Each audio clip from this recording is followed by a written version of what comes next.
All right, so in this video we want to be able to factor out the greatest common factor. To begin, I'd like for you to work on the warm-up. In the warm-up, we want to simplify the polynomials by multiplying. Remember that you're going to have to distribute that multiplication through. So why don't you take a few minutes, pause the video, and do those first 3 problems. When you're done, come back and we'll talk through them.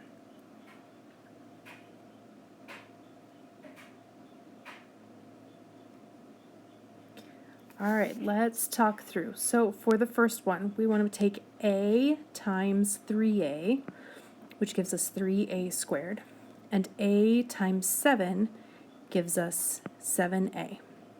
So our answer becomes 3a squared plus 7a. In example number 2, we want to be very careful to bring that negative sign along with us. So negative 2m times m squared would be negative 2m to the third. Negative 2m times 6m is negative 12m squared. And then negative 2m times negative 1 is positive 2m. So our result is negative 2m cubed minus 12m squared plus 2m. In the last one, we want to multiply the like parts together. So the only thing that's going to change in that first term is the x squared. So 4x cubed times y times x squared is 4x to the 5th y. Then to multiply to the other one, we take 4 times negative 2 is negative 8, x cubed, and then y times y is y squared. Now, what we're working on here is an idea called factoring. And factoring is taking a polynomial and separating it back into a product. So the simplest form is what we call the sum of our polynomial. So this would be 4a squared plus 8a would be an example. Factored form, we want to pull out what's in common. So in both of those terms, they're divisible by 8, and they have an a as part of their factor, or part of their product. So that 4a is what's in common, it gets to come out. Then we have a plus 2 left. This is called a product. Polynomials that cannot be factored are called prime. So there's several different factoring methods that you're going to see, and that approach depends on the polynomial. The first step whenever you're factoring is you want to check to see if there is a greatest common factor of the polynomial. So to factor greatest polynomial, step 1. We want to identify the greatest common factor of the polynomial. To do that, you want to look at the coefficients to see if they are divisible by the same number. Then you want to look at the variables. A variable must be present in all terms to be a greatest common factor, and we want to take the smallest exponent that's visible in there. Then we want to divide each term by the greatest common factor and leave the remaining factors in parentheses. Then we can check our work by distributing our work back out. So let's look at example number 2. So the first thing we want to do is check the coefficients. I see that both of these terms are divisible by 7. So 7 is part of our greatest common factor. Then I want to look at the variables. The first term has a y, the second term does not. So since that second term doesn't, y is not part of our greatest common factor. So then we want to set up parentheses. And now in step 2, we want to divide each term by that greatest common factor and leave the remaining in the parentheses. 7y divided by 7 is y. Negative 7 divided by 7 is negative 1. Then we can check our work by multiplying back out. 7 times y is 7y.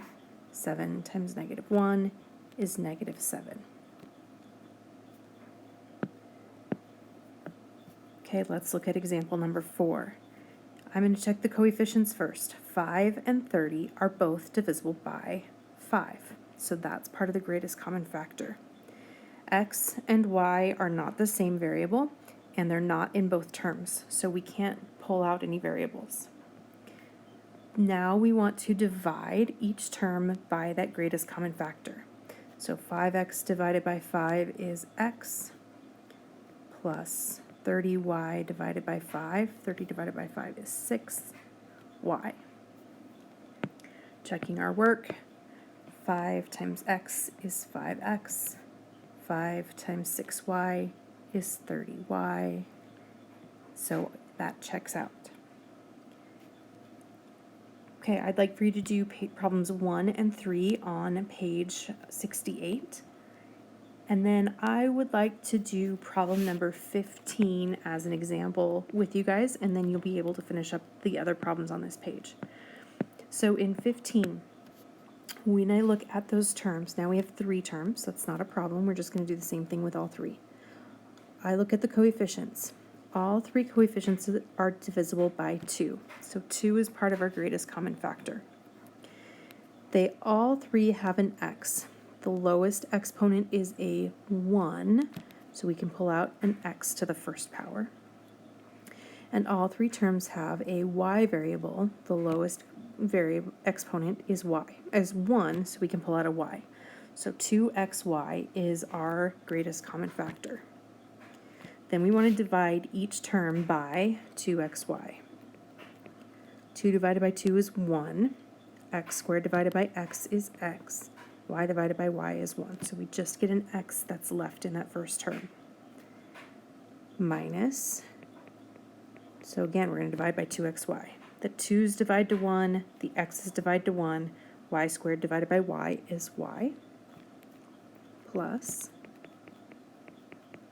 4 divided by 2 is 2, x divided by x is 1, y divided by y is 1, so we're just left with a 2. Distributing to check, 2xy times x becomes 2x squared y. 2xy times negative y is negative 2xy squared, and 2xy times 2 would be plus 4xy, so that checks out. Your assignment on page 69 is to do problems 5, 7, 9, 11, and 13. When you're finished, make sure you submit your work to Google Classroom and check out the formative assessment. Thanks, guys.